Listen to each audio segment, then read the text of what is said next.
Hello and welcome to Something Rhymes with Purple. Gyles, Brandreth and I are all prepared to talk about one of our favourite subjects, which we have touched on before.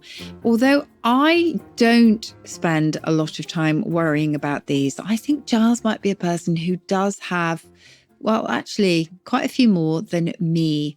What are we talking about? Well, we will tell you after we just remind you, if we may, about our subscription podcast, our extra special or our special extra at the end of each programme. It's 15 minutes long and Gyles and I sign into the Purple Plus Club and explore a little bit more, either about the subject that we've just been talking about in the main episode or more usually a completely different subject altogether.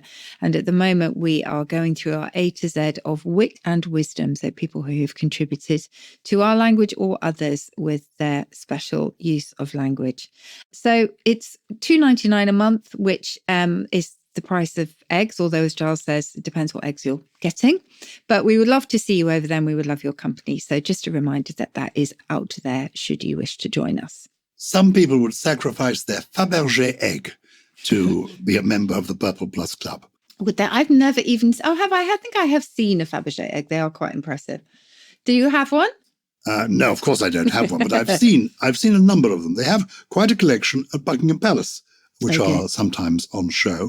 And if you go, which you won't be in the near future, but if you go to Russia, and what is the town that used to be called Leningrad? St. Petersburg? St. Petersburg. If you go to St. Petersburg, I'm just catching up with so much. I'm really so behind the times. If you go to St. Petersburg, in one of the museums there, is it the Hermitage? There's an amazing collection of Fabergé on show. So, funnily enough, for me, they're rather garish. Well, this leads me on to the riddle that I said. It's not really the riddle, but what was I talking about at the top of this episode? And I don't know, am I right? Do you really care about these things? Well, what could it possibly be that I would care about more than you? Is it, I mean, I care more about hair, but I've got less hair than you. Handbags? Handbags. I do still have the handbag that I had when I played Lady Bracknell in The Importance of Being Earnest. I have kept that. And I do still have the ministerial box that I had when I was a Lord Commissioner of the Treasury. But I don't think it's going to be bags. My wife has many more bags. I know what it is. I've guessed what it is because traditionally women are supposed to have many more of these than men are. And my wife certainly has many more shoes. Spot on. Yeah. Well, I care. I mean, I'm all right with shoes, but I would not spend hours of my day browsing the internet to look at new shoes. Similarly with handbags, one good, lovely rucksack is good for me. I've got a nice leather rucksack that has done me for many years, and it just not my bag, so to speak. But what about shoes? Well, shoes for me, I have got scores of pairs of shoes, but I can't find any that are comfortable. This is the horror. I buy shoes. I go to get shoes. I'm looking entirely for comfort. And I just can't get them. And so I've got these shoes that seemed all right in the shop, bring them home. I've just worn them a bit too much to take them back. So I would say that I've got downstairs 20 or 30 pairs of shoes that I almost never wear. And I wear the same 2 pairs of shoes all the time and keep getting them rehealed and resoled because they're just about comfortable. Though I think either my feet are getting fatter or they're getting weaker, the shoes, because they're beginning to pinch me at the sides.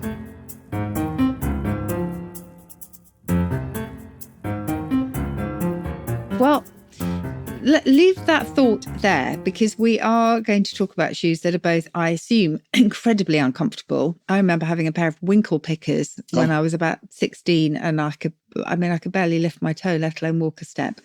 And we're going to talk about shoes that are, I think, probably pretty comfortable once they're worn in. So should we kick off? It was actually inspired by a purple person. It was Kevin in Huntingdon who alerted us to shoes that we hadn't covered in Shoes Part 1, because believe it or not, we have done an episode called Ultra Crepidarian.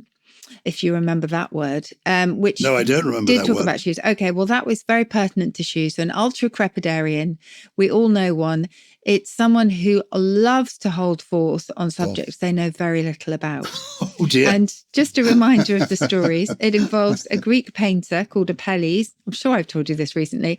Greek painter called Apelles, who liked to eavesdrop on people who would go to his shows and admire his paintings, assuming, of course, that he would hear nothing but fulsome praise.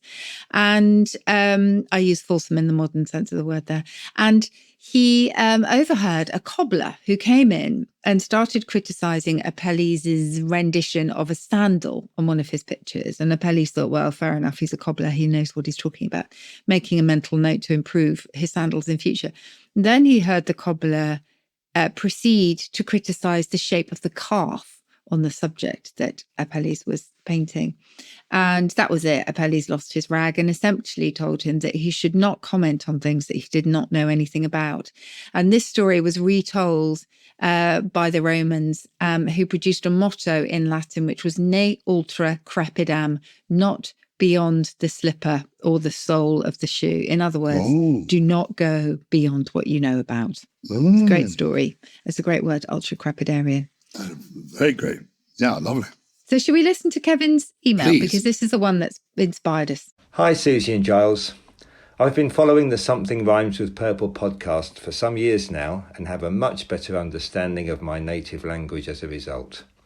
I have also learned 6 poems by heart, thanks to the advice of Gyles and your splendid book, Dancing by the Light of the Moon. To the point of this message, I have been wondering about all the different names for types of footwear, for instance, Gibson shoes, Oxfords, Brogues, sandals, espadrilles, Wellingtons. The list seems endless. Could Susie possibly cast some light on the origins of these descriptions and why there are so many? Should you answer my question, you'll find me and my wife listening on a Sunday preparing lunch whilst nursing a pleasant glass of sherry. Thank you for being part of our Sunday routine. Best wishes, Kevin from Huntingdon. Well, brilliant question. Thank you to Kevin. Brilliant. And also wonderfully evoked the listening of the podcast. Yeah. Sunday morning and a glass of sherry. Gosh, it's years since I had a glass of sherry. I used to like it. Yeah. Did you ever like it? Not really. Sherry's not really my thing, but I do love the idea of Sunday mooching, because quite often the purple people tell us they were walking the dog or falling asleep. Yes. Either of those. So, okay. So, Gyles, what is your footwear of choice? My footwear of choice is a shoe that doesn't have laces. That it's a slip-on shoe. Yeah. It's a simple slip-on shoe. But the shoe I'd like to know most quickly about is because people used to call them Oxfords. And indeed, it was mentioned there by Kevin. What are Oxford shoes? Are they to do with the University of Oxford, the city of Oxford? Why are they called Oxford yes, shoes? City of Oxford. I think they were associated with Oxford. I mean, there are still some wonderful old shoemakers in Oxford, I have to say. And in fact, the word snob, believe it or not, was thought to originate in Oxford as a word for cobblers. But unfortunately, they gained a reputation of trying to suck up to the nobility, and so snob took a different turn. But an Oxford shoe is simply a lace-up shoe with a low heel, often suede, I think, but yeah, definitely associated with the town and the city rather. I imagine they are very comfy. You think they are? I mean, it's the laces that are the problem, because as my wife says to me, you must have gone to a very poor nursery school. You can't even tie up your laces properly. I do it apparently in a very childish way. I make 2 sort of bows and tie the 2 bows together. And my wife says, that's why they keep coming undone. So I can't really wear shoes with laces because the laces are constantly coming undone. Yes, I'm very similar. What does that say about us? I was taught by my grandmother, and she taught me while she was sitting in front of me. Hence, I learned to tie my shoelaces up sort of backwards, if you like, or in reverse. And mine are always coming undone. Always. But I think shoes these days come with incredibly long laces, which is quite annoying, especially trainers. Now, you see, you mentioned they're possibly being suede Oxford shoes. I think they're always, my instinct is they're usually leather. Well, okay, maybe usually leather, but you definitely can get suede versions. Are brogues the same thing as shoes? mean, I think brogues, are there Oxford brogues, or is brogues just another word for a shoe? Gosh, don't know whether there are Oxford brogues, probably. But a brogue is more considered to be an outdoor shoe, I think. And brogues always have that ornamental perforation, don't they, in the leather? That the traditional ones have those perforated patterns. Originally, though, they were really rough shoes, and it was untanned leather, so nothing kind of smooth and polished. And they were worn in parts of Ireland and the Scottish Highlands. And in fact, the word probably comes from Scottish Gaelic, and it might be related to breech, as in your breeches or breeches. So you mentioned Irish brogues, but not with an Irish brogue. Is that just a coincidence? No, it's brogue not. Is the shoe. Oh, really? No, well, we don't know for sure, but the assumption is that the sort of person who would wear these rough shoes of untanned leather also spoke with a very distinctive accent. So it's possible that equation was made. Goodness. So speaking in a brogue, an accent, is named after the shoe rather than the other way around? Possibly. Yes, definitely comes from the shoe, though. It would come from the shoe because that the shoe sense came first. God, it's extraordinary. Well, it's interesting, isn't it? You can tell me next that mules have got something to do with the animal. No, they don't. So mules are sort of like, they're almost kind of slingbacks, aren't they, really? Yeah. I would say. They're more like slippers, I feel. They're slippers, yeah. My wife's got some mules. Actually, they're not slingbacks. They're backless. They've got light shoes, yes. And believe it or not, the first sense of this mule, the first meaning was a chilblain. So, not a particularly nice thing to have. I suppose you might get them if your mules are too tight. But the Latin word mulle, M-U-L-L-E-I, was already a type of red, high-soled shoe. And ultimately then it would go back to a word meaning reddish. So it went from Latin meaning red to a French word meaning a chilblain and then on to English. Goodness. I know. Very strange. My wife's got mules. She's also, in her collection of slippers, has got some moccasins. Oh, yes. Well, moccasins, a moccasin is one of many, many words that the early settlers in North America discovered when they arrived. And they borrowed from indigenous languages there. I mean, obviously, the encounters, as I always say, weren't necessarily happy ones between those who were coming to stake their territory and those who rightfully had that land already. But moccasin is, I think, from Algonquian, an Algonquian language, yes, found in Virginia and other indigenous languages, actually, of North America. But that's where it came from. And a moccasin is very soft, isn't it? Leather slipper. And it's got the sole turned up on all sides and then sewn to the upper. So it's like a simple gathered seam all the way around. We're very lucky in one of our rooms, or maybe more. No, I think in one of our rooms, we've got underfloor heating. When we had the room redone, the kitchen, we put underfloor heating. And I love kicking off the mules, kicking off the moccasins and walking around in bare feet. Yes. Yes. That's lovely. I know. It's lovely for cats, I have to say. I've got it in the kitchen and I think it's probably costing me a fortune, but the cat loves it. She's got a little bed on the warm bits. Give me some more types of footwear. Okay, so I can't imagine you in espadrilles. Just making me laugh. These are some sandals, French sandals. Well, open-toed sandals? Espadrilles, well, they can be open-toed, but espadrilles are the ones with the laces or the kind of hemp laces that wind up around the leg, up the leg. Yeah? Oh, like a Roman soldier would wear? Well, a little bit, but quite often they've got heels. I'm going to give you the dictionary definition because I don't think I've described it very well. A light canvas shoe with a plaited fibre sole, but it does have those laces that go up the leg. How interesting. I thought it was much more like a sandal. Well, they can be sandals, but I think for me, an espadrille will always have those. That will always have that sort of canvas sole and heel, but it also has the laces going up the leg. And it comes from a Spanish word meaning rope, essentially, made from a coarse grass with really tough leaves that's native to Spain and North Africa. So those are espadrilles. I think you will be able to tell me about wellies. Of course, the Duke of Wellington. Yes. So much named after the Duke of Wellington, not just cities. But he was such a hero in Britain and consequently through the British Empire and therefore affecting the English language in his time, not just a great general, but also later Prime Minister, which I think he found quite challenging. And he was told, he asked how his first cabinet meeting was when he became Prime Minister quite late in life. He said, how did the first cabinet meeting go? He said, extraordinary. We met up, I gave them their orders, and then they spent an hour discussing them. Yeah. Don't think he really quite got the idea. Democracy. But he gave his name to the Wellington boot, which I imagine was a kind of boot worn by, was it the men or was it merely the officers when he was leading them? Yes, worn by the first Duke of Wellington, the great general, after obviously famous from the Battle of Waterloo, and they were long and leather originally. So the rubber wellies, or the kind of waterproof plastic ones that we wear these days, they didn't catch on until the beginning of the 20th century. But as you say, named after him, for sure.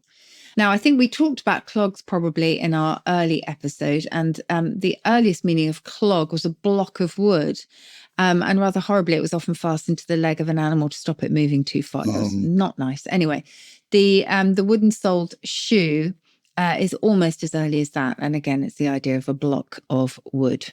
Worn everywhere by factory and manual workers in the north of England, actually. So incredibly popular for a while. So that's the clog. And I think, just trying to think, Kevin mentions Gibson shoes, which I wasn't familiar with at all. And I can't find much about Gibson shoes. Well, there were characters called Gibson girls in the 1930s. Yeah. Who were, I say this, I'm speaking off the top of my head. Gibson girls, were they girls? They were sort of flapper types. And I imagine they wore rather sparkly high-heeled shoes. I'm just looking this up. The Gibson girl was represented in the work of Charles D. Gibson. So he was an illustrator. So he was the one who gave them their name. But if you look up a Gibson shoe, they're men's shoes. Oh. And all I can imagine is that it was just the name of the designer. I can't think of more than that, Kevin. But if you do know more or can describe more a Gibson shoe, let us know. But I think they are a little bit like sort of soft leather, with soft-soled leather shoes for men, as far as I can tell.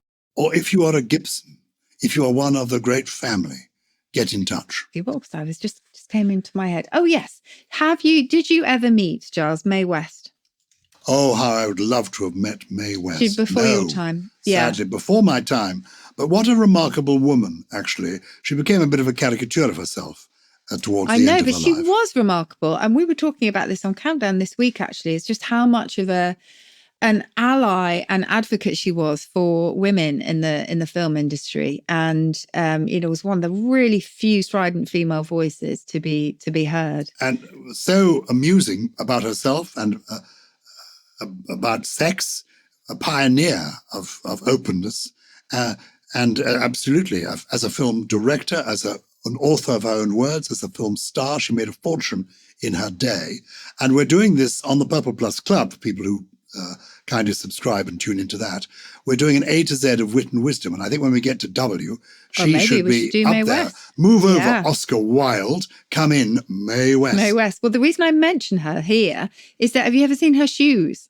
Oh, no. They are extraordinary because she was tiny by all accounts. She was about 5 foot. And she had a shoe within a shoe. So some of her shoes were platformed, which is fine to add to her height, but she literally had inserted a shoe on top of another shoe.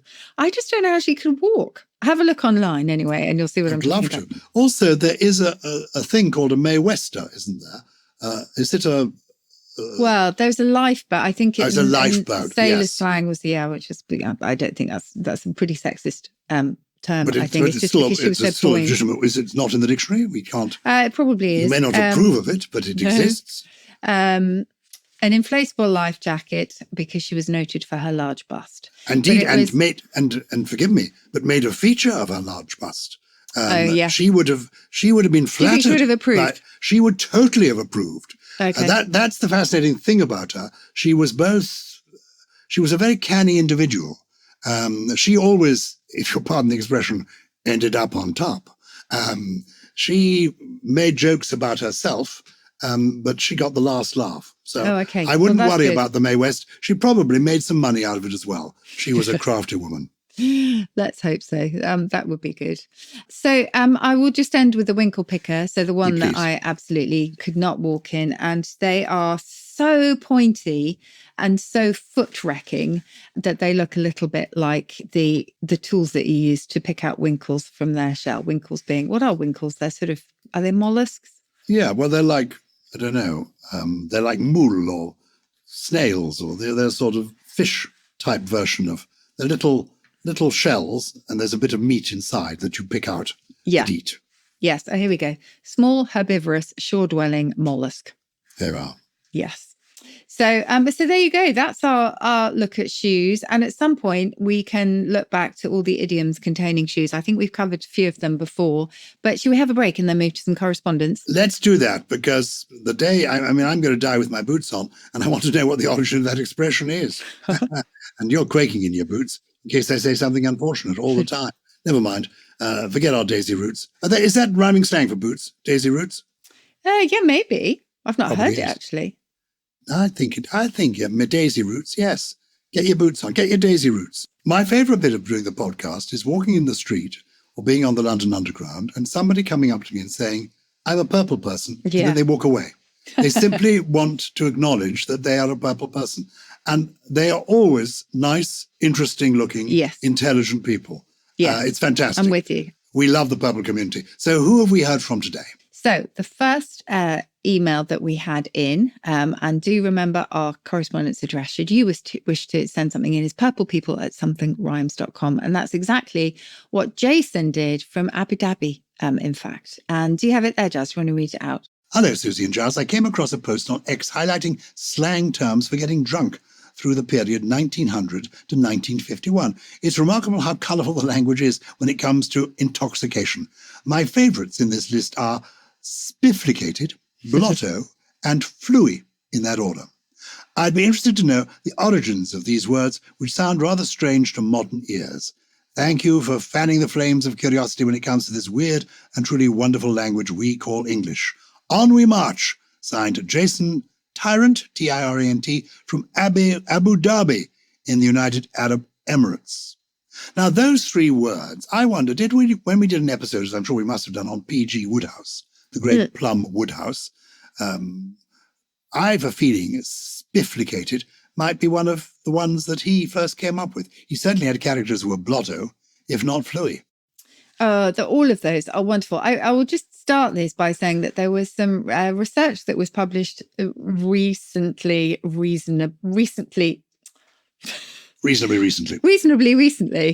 that was talking about drunkonyms. Okay, so drunkonyms are all the synonyms and all the words in English for being drunk. And my goodness, this article said there were 546. And I'm sure there's more than that. But, just it's a bit depressing that if we know that the Scots have so many words for snow, as do the Inuit, we have so many words for being drunk. That makes me quite sad. But what it did encourage is a conversation as to how you can take almost any word in English and can turn it into an adjective meaning drunk if you stick ed on the end of it. So I was totally computed last night, for example, or I was absolutely carpeted, or I was utterly lampshaded, you name it. I'm just looking around my room at the moment, but that is pretty much what you can do. And I suppose that is quite lovely, isn't it? Because that does suggest that we are actually quite inventive, if not constantly drunk. I promise I'm not drunk. I'm getting my words all mixed up. But spifflicated, P.G. Wodehouse may have used that one, but it's actually from the mid-18th century. Oh. And it was just entirely fanciful. So it was just a made-up word because it does sound rather lovely, doesn't it? So that was that one. What were the other ones? Blotto. Oh, blotto. Well, I'm looking this one up. I think blotto is more recent. Indeed it is. It's described as fuddled with liquor. I love the word befuddled and fuddled. 1917, that one. And blotto, I suppose you are, well, if you're fuddled, then your brain is blotted out, isn't it? You are very, very fuzzy-headed. And actually one old term for the pub was the fuddle shop a very long time ago. I like which is that, brilliant. the fuddle shop. Oh. The fuddle shop. So yes, so many different words for being drunk. What about, he came up with fluey as well, F-L-O-O-E-Y. I've not heard fluey in terms of feeling, like you have flu rather than drink. But again, it's one of those ones that I think if used in the right context, you would absolutely understand what people are talking about. So, yeah. And Benjamin Franklin famously wrote the Drinker's Dictionary. And we famously, Gyles, or not so famously, have devoted at least one episode to alcohol. And I think we talk about all the words for being drunk as well. We may have to do it again. I noticed that Jason is writing to us from Abu Dhabi. And I think they're parts of the United Arab Emirates aren't they? Where alcohol is not encouraged or even allowed. Yeah. So maybe that's why he sits there. He's not able to drink. So he sits there going through the dictionary, getting familiar with slang terms for being drunk. Wonderful. There's another one here. Share this one with us, would you, Susie?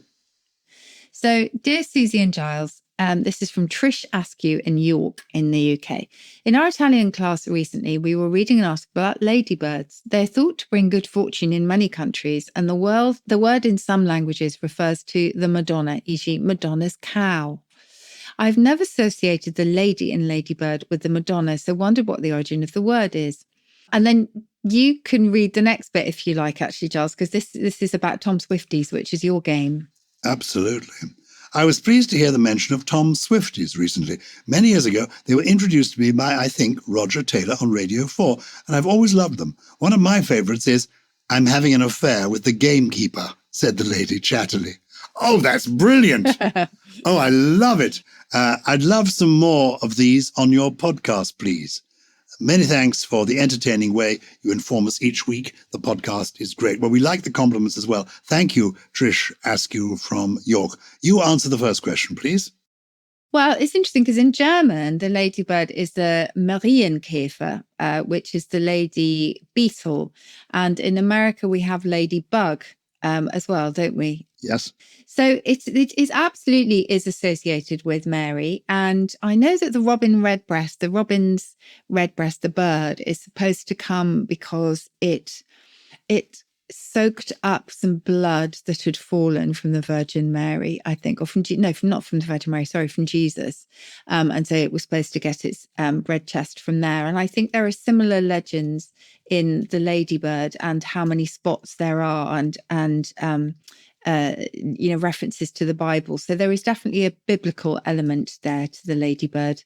And it's beautiful, but I love it. It reminded me of all the words up and down the country for the woodlouse. Do you remember? And some of those involve pigs this time. So the Madonna cow reminded me of, there's a cheesy pig, for example. I can't remember what part of the UK that they are associated with, but we have so many different words for woodlice as well. So there is the natural native ladybird for us, isn't there? And then there is isn't there the species that is taking over and pushing ours out? Yeah, I think so. That's the way it goes. But change is the one constant. We got to live with it. Well, that's very true. But yes, do look up. There are hundreds and hundreds of theories, I think, as to why they have spots and why they are associated with the Virgin Mary. But there definitely are associations there. And the possibility of Tom Swifties is virtually infinite because it's just a game you play. Like, I'm freezing, Tom remarked icily. This crossword is impossible, Tom said cryptically. Get it? Oh, that's a good one. It's quite good, isn't it? Yeah, that is good. Pass the damn shellfish, said Tom crabbily. Go to the back of the ship, Tom said sternly. Rather like that one, don't you? I'd like my money back and then some, said Tom with interest. And this one I remember when I first came across these in America in the 1960s during my gap year. And I don't know whether this will still work for you. I dropped my toothpaste, Tom said, crestfallen. Do you get it? Oh, I love that. Do you remember there was a brand of toothpaste called Crest? I'm not sure if there is any longer. And I've got one more theory for the ladybird. Okay, give us that. I bring up, which is that in early images, the Virgin Mary would appear wearing a red cloak. But there are others that account for the spots. So, yeah. You had one more, and I'm going to have one last one. Okay. Bah, said Tom sheepishly. Thank you. Very, very good. And good night. Now, and good night. Well, not before my trio. People, if you want to be in touch with us, just drop us a line. purplepeople@somethingrhymes.com is where you find us. And you find Susie right here, right now, with 3 fabulous words for us. Right here, right now. There's a song like that, isn't there? Yes. Okay. So my first one for you is an obloquy. Oh, yes. Obloquy, which is a state of disgrace resulting from public abuse. It's very specific. So obloquy. So that is spelt obloquy. And essentially what it means is public condemnation, which is very common these days. You will probably know about a myrmidon, Gyles. Have you heard of that? Yes, I have heard of it. What is a kind of mythical creature? Well, they were an ancient Greek tribe in Greek mythology, the Myrmidons. And in English, it has been transferred to mean a subordinate of a powerful person who just carries out anything they ask. So someone who unthinkingly or maybe unscrupulously follows someone more powerful, a myrmidon. So that's spelled Myrmidon. Good. I like that one. Excellent. And my third word is just, I think many of the purple people will be familiar with this one. I just love it. And this is quite useful actually for word games. A naiad, spelled Naiad. I think it's a beautiful first name as well, naiad. And it's a nymph of lakes, springs and rivers, a water nymph, naiad. It's beautiful. So do you, Gyles, have a poem for us today? Well, I'm sure the poem I had in mind, and I have got it in mind because it's one I know by heart, is one I've performed before, Galoshes by Paul Jennings. So I found a different poem. Life is like a pair of new shoes. This is by an American poet, as will become clear because some of the references from Cameron Delaney are American, but it works for me. Yeah. Life's like a pair of new shoes. They're sparkling brand new white hues. The stiff soles and laces tied up tightly like braces that eventually wear down as you use. Life's like a pair of new shoes. They go in directions you choose, down city street blocks. Wherever you walk, they stride along as you cruise. Life's like a pair of new sneaks. When you first try to wear them, they squeaks. You run down the court of an athletic sport and you show off your skilled techniques. Life's like a pair of new boots. Some fashionable leather boots. You strut through the city and you look real pretty in your white-collar business suits. Life's like a pair of new shoes that wear out from years of good use. But soon they get old and the insides have mold. And by the trash can, we say, are reduce. I haven't heard that one before. No. That's great. And I didn't practice it enough because I kept stumbling over it. And I never know when I'm doing an American poem whether I should do an American accent. If I could do a better one, perhaps I would be allowed to, but I don't know. No, it's a tricky one. I'm with you. I wouldn't want to be any actor trying an American accent or a British accent if it's not their native accent for sure. But some of them do it so brilliantly. I have to tell you, it's extraordinary when they do. Yeah, so I salute that. I agree. Anyway. I absolutely agree. And we salute you, Purple people, for joining us. Thank you so much for being part of this. Please don't forget the Purple Plus Club should you fancy listening ad-free, where Gyles and I will poodle off now, actually, to talk about words and language, and specifically, at the moment, wit and wisdom. Oh, yes. Oh, it'll soon be Mae West's turn. I'm looking forward to that. Something Rhymes with Purple is a Sony Music Entertainment production produced by Naya Deo, with additional production from Jen Mystery, Charlie Morell, Ollie Wilson, and Matias Torres Soleil.